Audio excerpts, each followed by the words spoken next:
quel enfer ce matin! Figurez-vous que la nuit dernière, j'ai fait une expérience ethnologique. J'ai couché de l'autre côté du périphérique, le No Man's Land, chez une radasse de banlieue.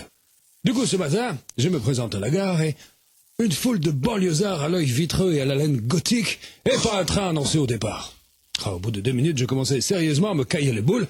Je me réveille, je bois une gorgée de schnapps, la spéciale banlieue, celle de 34 litres, et je m'agace.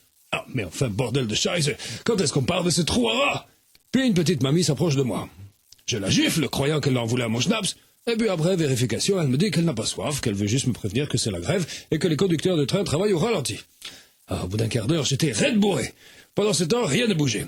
Une femme enceinte venait de perdre ses os, un enfant en bas âge était mort, et un diabétique en manque de sucre était en train de sucer frénétiquement le distributeur de confiserie. C'est là que je me suis dit, Helmut, fais quelque chose. Tous ces pauvres gens, laids, comptent sûrement sur toi. Et je suis monté sur les épaules de la vieille que j'avais bastonnée, et je me suis adressé à la foule.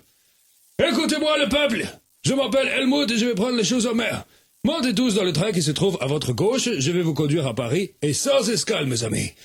Une fois installé dans la loco, je m'apprête à démarrer quand d'un seul coup, un type avec une casquette rentre quand même furieux et me dit « Je vous ordonne de descendre de cette locomotive immédiatement. » Je me retourne histoire de vérifier s'il ne parlait pas à quelqu'un derrière moi.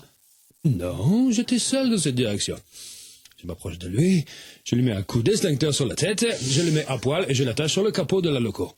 10 minutes plus tard, on roulait gaiement à travers la banlieue. 310 km/h, ils avaient jamais vu ça. Sur le parcours, je sais pas combien j'ai fauché de personnes qui attendaient le train dans les gares où je me suis pas arrêté, mais un paquet, vu l'état du pare-brise.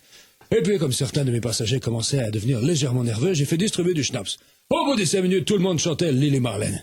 Et puis une femme très laide s'est approchée de moi et m'a dit « Je suis scandalisé, monsieur, votre attitude est une insulte au droit fondamental de la grève, ce sont des années de combat social que vous réduisez à néant, vous êtes un suppôt du patronat de... » Ah, elle n'a pas pu finir sa phrase. Je l'ai giflé avec l'extincteur. Tout le monde hurlait « Vas-y, tue-la, salope, elle veut qu'on crève de froid dans les gares !» Je les ai calmés en reprenant la parole, en relevant la tête de ma victime sanguinolente. « Ne soyez pas assoiffés de vengeance, camarade. Elle n'est pas d'accord avec nous. C'est son choix, mais un coup d'extincteur suffit. Ce n'est pas grand-chose, mais c'est déjà ça. C'est ce que j'appelle le service minimum. » Et puis, j'ai fait mon arrivée, une arrivée triomphale à Paris. Bon, je vous laisse, je vais à Roissy. On a peut-être besoin de moi comme pilote. Au revoir.